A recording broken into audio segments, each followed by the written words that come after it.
Radio Kantipur, radio राष्ट्रको। माओवादी केन्द्रबाट राष्ट्रिय सभा सदस्यमा निर्वाचित भएर एमाले प्रवेश गरेका गृहमन्त्री थापाको सांसद पद खारेज। गृहमन्त्रीका लागि पुनः शपथको तयारी। क्रियाशील सदस्यता वितरणमा देखिएको समस्याबारे छलफल गर्न कांग्रेस केन्द्रीय कार्यसमितिको बैठक बस्दै पछिल्लो राजनीतिक घटनाक्रमको पनि समीक्षा हुने नेताहरूको भनाई। म्यानमारका सेना प्रमुख मिन अङ हल्याङ सैन्यकूपछि पहिलो पटक विदेश भ्रमणमा जाँदै इन्डोनेसियामा अप्रिल 24 मा हुने दक्षिण पूर्वी एसियाली राष्ट्रहरूको सम्मेलनमा सहभागी हुने र त्रिकोणात्मक टी20 सिरिजको दोस्रो खेलमा नेदरल्यान्ड्स र मलेसिया भेट्दै पहिलो जित निकाल्ने दुवै टोलीको लक्ष्य। नमस्कार, कान्तिपुर डायरीका साथमा साथी सुरज र म बासु। समाचार अब विस्तारमा। माओवादी केन्द्रबाट राष्ट्रिय सभा सदस्यमा निर्वाचित भएर एमाले प्रवेश गरेका गृहमन्त्री रामबहादुर थापाको सांसद पद खारेज भएको छ। थापालाई राष्ट्रिय सभा सदस्यबाट हटाउन माओवादी केन्द्रले बुझाएको पत्र संघीय संसद सचिवालयले स्वीकृत गरेको हो। थापा माओवादी केन्द्रबाट 2074 सालमा भएको राष्ट्रिय सभा सदस्य निर्वाचनमा बागमती प्रदेशबाट निर्वाचित हुनुभएको थियो। माओवादी केन्द्रको संसदीय दलको बैठकले थापाले दल त्याग गरेको भन्दै उहाँको सांसद पद रिक्त गराइदिने प्रक्रिया अघि बढाउन संघीय संसद सचिवालयलाई पत्र पठाउने निर्णय गरेसँगै नेता दीनानाथ शर्माले गत चैत्र 27 गते संसद सचिवालयमा पत्र बुझाउनु भएको थियो। राष्ट्रिय सभा सदस्य पद गुमेसँगै थापाको गृहमन्त्रीको पद पनि गुमेको छ। थापाले आजै गृहमन्त्रीको शपथ लिने तयारी रहेको छ। संविधानको धारा 78 बमोजिम मन्त्री बन्न लाग्नु भएको हो। गत फागुन 23 गते सर्वोच्च अदालतले तत्कालीन एमाले र माओवादी केन्द्र बिउताएपछि नेकपाको आधिकारिकता ऋषि कटेललाई दिलाएपछि थापासहित माओवादीका 5 जना सांसद एमालेतिर लागेका थिए। माओवादी त्याग गरी एमाले प्रवेश गरेका प्रतिनिधि सभा सदस्यमा निर्वाचित लेखराज भट्ट, टोप बहादुर रायमाझी, प्रभु शाह र गौरीशंकर चौधरीलाई पनि प्रतिनिधि सभा सदस्यबाट हटाइसकिएको छ। एमाले प्रवेश गरेपछि माओवादीले उनीहरूको सांसद पद खोसेको हो। उनीहरू 4 जना अहिले एमाले अध्यक्ष केपी शर्मा ओली नेतृत्वको सरकारमा मन्त्री छन्। क्रियाशील सदस्यता वितरण एवं पछिल्लो राजनीतिक घटनाक्रमको समीक्षा गर्न प्रतिपक्षी नेपाली कांग्रेसको केन्द्रीय कार्यसमिति बैठक आज बस्दैछ। ललितपुरको सानेपा स्थित पार्टी केन्द्रीय कार्यालयमा दिउँसो 2 बजेपछि बस्ने बैठकमा पार्टीको 14औं महाधिवेशन लक्षित गतिविधि तथा राष्ट्रिय राजनीतिबारे छलफल हुने नेताहरूले बताएका छन्। बैठकमा क्रियाशील सदस्यता वितरणमा देखिएको समस्याबारे छलफल हुने प्रवक्ता विश्वप्रकाश शर्माले जानकारी दिनुभयो। क्रियाशील सदस्यता र समायोजनका कारण पार्टीको महाधिवेशन कार्यतालिका नै प्रभावित भइरहेका बेला केन्द्रीय समितिमा आज थप छलफल हुन लागेको हो।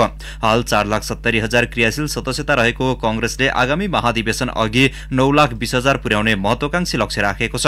तर बागमती प्रदेशका केही जिल्ला र प्रदेश 2 अन्तर्गतका जिल्लामा क्रियाशील सदस्यता विवाद टुंगिन सकेको छैन। अन्य जिल्लाहरूमा पनि संस्थापन र इतर पक्षबीच समायोजन र क्रियाशील सदस्यता विवाद उस्तै छ। आजको बैठकले क्रियाशील सदस्यता वितरण सम्बन्धी विवाद टुंग्याउन तथा छानबिन प्रतिवेदन पेश गर्न नेता रमेश लेखकको नेतृत्वको छानबिन समितिलाई समय उपलब्ध गराउने प्रवक्ता शर्माको भनाइ छ। माओवादी केन्द्र र जनता समाजवादी पार्टीसँग आगामी सत्ता समीकरण सम्बन्धमा पनि आजको बैठकमा छलफल हुन सक्ने नेताहरूले बताएका छन्। कर्णाली प्रदेशमा हिजो नियुक्त भएका नवनियुक्त मन्त्रीहरूले आज पद तथा गोपनीयताको शपथ लिने भएका छन्। आफूलाई विश्वासको मत दिएका एमालेका 3 जना सांसदलाई हिजो मुख्यमन्त्री महेन्द्र बहादुर शाहीले विभिन्न मन्त्रालयको जिम्मेवारी प्रदान गर्नुभएको थियो।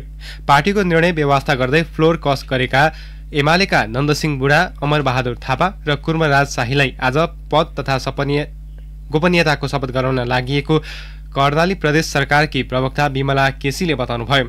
सरकारले शपथका लागि प्रदेश प्रमुखलाई हिजै पत्र पठाएको थियो। यद्यपि प्रदेश प्रमुखबाट यकिन समय प्राप्त नभएकाले साँझसम्ममा शपथ गराउने तयारी प्रदेश सरकारले गरेको हो। पार्टी निर्णय बाहिर गएका ती सांसदलाई एमालेले कारबाही गरे पनि मुख्यमन्त्री शाहीले भने मन्त्री पदमा नियुक्त गर्नुभएको हो। उनीहरू 6 महिनाका लागि मात्र मन्त्री पदमा रहन सक्नेछन्। यसैबीच प्रदेश 1 को प्रदेशसभामा देखिएको गतिरोध अन्त्यका लागि आज बस्ने बैठकमा मुख्यमन्त्री शेरधन राईले विशेष समय लिएर बोल्ने तयारी गर्नुभएको छ। विशेष समयमा मुख्यमन्त्री राईलाई बोल्न नदिए प्रदेशसभाको चालु हिउँदे अधिवेशन अन्त्य गर्ने सरकारको तयारी छ। प्रदेश सरकारका प्रवक्ता आन्तरिक मामिला तथा योजना मन्त्री हिक्मत कार्कीले सदनमा आज मुख्यमन्त्री राईले विशेष समय लिएर बोल्ने तयारी गरेको जानकारी दिनुभयो। अहिले सदनको गतिरोध अन्त्यका लागि प्रतिपक्ष दलहरूसँग छलफल गरिरहेको र निकास ननिस्किएपछि सरकारले निर्णय लिने कार्कीले बताउनुभयो। सत्तारूढ दल माओवादी केन्द्रका नेता इन्द्रबहादुर आङबोले सहमति कायम नगरी सरकार प्रमुखलाई जबरजस्ती बोल्न नदिने बताउनुभयो। सदनमा अवरोध कायमै रहने आङबोले बताउनुभयो। प्रमुख प्रतिपक्षी दल कांग्रेसका प्रमुख सचेतक केदार कार्कीले सदन अवरोध गर्दै दलहरूसँग सहमति नगरेसम्म कुनै पनि हालतमा मुख्यमन्त्री राईलाई प्रदेशसभामा बोल्न नदिने बताउनुभयो। चालु आर्थिक वर्षमा स्वीकृत योजनाहरूको स्रोतको सुनिश्चितताको माग गर्दै सत्तारूढ दल माओवादी केन्द्रका साथै सबै प्रतिपक्षीहरूले लगातार चैत्र 26, 27 र 30 गते बसेको बैठक अवरुद्ध गरेका थिए। तर प्रदेशसभामा उत्पन्न आर्थिक संकटले प्रतिपक्षलाई रिझाउन प्रदेश सरकार विकल्पविहीन अवस्थामा छ। बाँकेको भेरी अस्पतालमा कोरोना संक्रमणबाट गैराती थप 3 जनाको मृत्यु भएको छ। भेरी अस्पतालको कोरोना विशेष वार्डमा उपचार गराइरहेका 3 जनाको 3 घण्टाको अन्तरालमा मृत्यु भएको हो। राजापुर 1 बर्दियाका 73 वर्षीय पुरुष, बाँकेको बैजनाथ गाउँपालिका 8 की 78 वर्षीय महिलाको कोरोना संक्रमणबाट मृत्यु भएको हो। यस्तै नारायण गाउँपालिका 1 दैलेखी 68 वर्षीय महिलाको समेत कोरोना संक्रमणकै कारण मृत्यु भएको बाँकेका कोरोना फोकल पर्सन तेज ओलीले बताउनु भयो। बाँकेका कोरोना फोकल पर्सन ओलीका अनुसार जिल्लाभित्रका 60 जनाले कोरोना संक्रमणकै कारण ज्यान गुमाइसकेका छन्। भारतबाट फर्किने नेपालीहरूमा संक्रमण उच्च देखिन थालेपछि सीमावर्ती जिल्लामा संक्रमण उच्च देखिन थालेको छ। सुदूरपश्चिमका सीमा नाकाहरूमा सबैभन्दा बढी संक्रमितहरू देखिन थालेपछि जोखिम बढेको हाम्रा सहकर्मीले जनाएका छन्।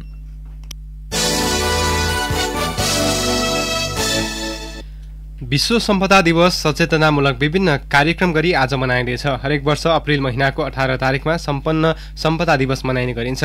नेपालमा भने सन् 1982 देखि यो दिवस मनाउन सुरु गरिएको हो। दिवसका अवसरमा नेपालमा पनि सांस्कृतिक र पुरातात्विक सम्पदाको संरक्षणमा जोड दिँदै विभिन्न कार्यक्रम गरी मनाउने गरिएको छ।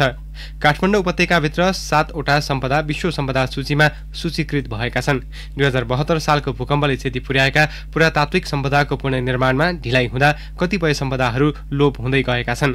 भूकम्पले देशैभरका 1000 भन्दा बढी सम्पदामा क्षति भएकोमा हालसम्म 490 सम्पदाको मात्र पुनर्निर्माण सकिएको राष्ट्रिय पुनर्निर्माण प्राधिकरणले जनाएको छ। यस्तै 294 गुम्बाको मर्मत सम्भारको काम पनि प्राधिकरणले गरिरहेको छ। आवास निर्माण प्राथमिकतामा पर्दा सांस्कृतिक तथा पुरातात्विक सम्पदाको पुनर्निर्माणमा केही ढिलाइ भएको प्राधिकरणले जनाएको छ। महत्त्वपूर्ण धरोहरको रूपमा रहेको रानीपोखरीको भने पुनर्निर्माण सम्पन्न भएको छ। यस्तै धरहराको पनि आगामी 11 गते प्रधानमन्त्री केपी शर्मा ओलीले उद्घाटन गर्ने तयारी छ। कान्तिपुर डायरीमा अब ब्रेकको पालो। कान्तिपुर डायरीमा अब अन्तर्राष्ट्रिय प्रसङ्ग। म्यानमारका सेना प्रमुख मिन अङ हल्याङ सैन्य कुपछि पहिलो पटक विदेश भ्रमणमा जान लाग्नु भएको छ। दक्षिण पूर्वी एसियाली राष्ट्रहरूको अप्रिल 24 मा हुने सम्मेलनमा सहभागी हुन सेना प्रमुख मिन इन्डोनेसिया जान लाग्नु भएको हो। गत फेब्रुअरी 1 मा मुलुकको शासनसत्ता हातमा लिएपछि उहाँ पहिलो पटक विदेश भ्रमणमा जान लाग्नु भएको हो। आङ सान सुची नेतृत्वको निर्वाचित प्रजातान्त्रिक सरकारलाई अपदस्थ गर्दै सेनाले शासनसत्ता हत्याएपछि त्यहाँ राजनैतिक अशान्ति मच्चिएको छ। सैन्यको विरुद्ध भइरहेको प्रदर्शनका क्रममा 728 जनाको मृत्यु भइसकेको अधिकार कर्मीलाई उद्धृत गर्दै समाचार संस्था रोइटर्सले उल्लेख गरेको छ। पछिल्लो प्रदर्शनका क्रममा थप 2 जनाले ज्यान गुमाएका छन्। म्यानमारका छिमेकी देशहरूले सेना र अपदस्थ गरिएको सरकारी टोली बीच वार्ताको प्रयास गरे पनि सफल हुन सकेको छैन। सेनाले नै वार्ताप्रति अनिच्छा जनाएको रोइटर्सले उल्लेख गरेको छ। म्यानमारमा भएको सैन्य कुको अन्तर्राष्ट्रिय समुदायले भने चर्को आलोचना गरिरहेका छन्। विश्वमा कोभिड-19 का कारण ज्यान गुमाउनेको संख्या 30 लाख नागेको छ। विश्व स्वास्थ्य संगठनले संक्रमणको दर उच्च हुँदै गएको चेतावनी दिएको भोलिपल्ट सो संख्या पुगेको हो। अमेरिकामा कोरोना भाइरस संक्रमणका कारण सबैभन्दा बढी 5,66,875 जनाले ज्यान गुमाएका छन्। हाल भारतमा देखिएको कोरोना संक्रमणको दोस्रो लहरका कारण संक्रमण दर उच्च देखिएको हो। भारतमा हिजो एकै दिन 2,30,000 मा संक्रमण पुष्टि भएको छ। भारतमा मात्रै महामारी सुरु भएदेखि 14 करोडमा संक्रमण पुष्टि भएको छ। भारतमा हालसम्म 1,75,649 जनाले ज्यान गुमाएको तथ्याङ्क छ। WHO का प्रमुख डाक्टर तेद्रोस अधानम गेब्रेयेससले संक्रमण र मृत्युदर उच्च रहेकाले नयाँ चुनौती थपिएको बताउनुभयो। अब खेल प्रसङ्ग। नेपालमा जारी त्रिकोणात्मक टी20 सिरिजको दोस्रो खेलमा आज मलेसिया र नेदरल्यान्ड्स प्रतिस्पर्धा गर्दैछन्। दोस्रो दिनको खेलमा 2वटा पाहुना टोली प्रतिस्पर्धा गर्न लागेका हुन्। कीर्तिपुर स्थित त्रिवी क्रिकेट मैदानमा अहिले केही बेरपछि यी दुई राष्ट्रबीचको प्रतिस्पर्धा सुरु हुनेछ। उद्घाटन खेलमा नेपालसँग 9 विकेटको फराकिलो अन्तरले पराजित भएको नेदरल्यान्ड्स दोस्रो खेलमा पहिलो अङ्क जोड्ने लक्ष्यमा रहेको छ। मलेसिया पनि सिरिजमा सुखद सुरुवात गर्ने योजनामा रहेको छ। मलेसिया अहमद फैज र नेदरल्यान्ड्स पिटर सेलारको कमानीमा मैदान उत्रनेछन्। सिरिजको दोस्रो खेलमा नेपालले भोलि मलेसियासँग खेल्नेछ। डबल राउन्ड रोबिन लीगका आधारमा चल्ने प्रतियोगिताका शीर्ष 2 टोलीले उपाधिका लागि प्रतिस्पर्धा गर्नेछन्। स्पेनिस कोपा डेल रे फुटबलको उपाधि बार्सिलोनाले जितेको छ। गैराती भएको फाइनलमा एथलेटिको बिल्बाओलाई 4-0 गोलले हराउँदै बार्साले सिजनको पहिलो उपाधि हात पारेको हो।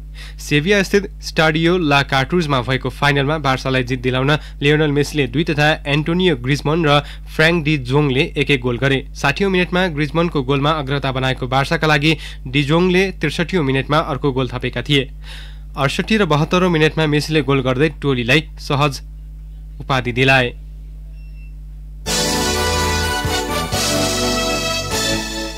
चेल्सी एफए कप फुटबलको फाइनलमा प्रवेश गरेको छ। गैराती भएको सेमी फाइनलमा म्यान्चेस्टर सिटीलाई 1-0 ले हराउँदै चेल्सीले उपाधि यात्रा तय गरेको हो। वेम्बली स्टेडियममा चेल्सीलाई जिताउन हाकिम जिएसले खेलको 55औं मिनेटमा गरेको गोल नै निर्णायक बन्यो।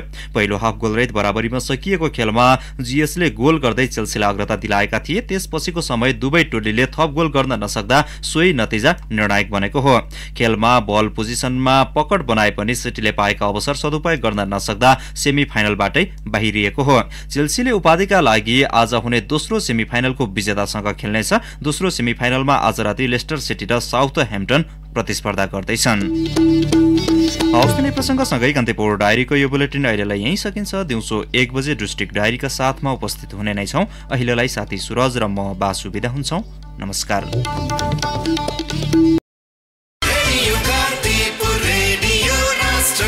सूचना र मनोरञ्जनको संवाहक रेडियो राष्ट्रको रेडियो कान्तिपुर।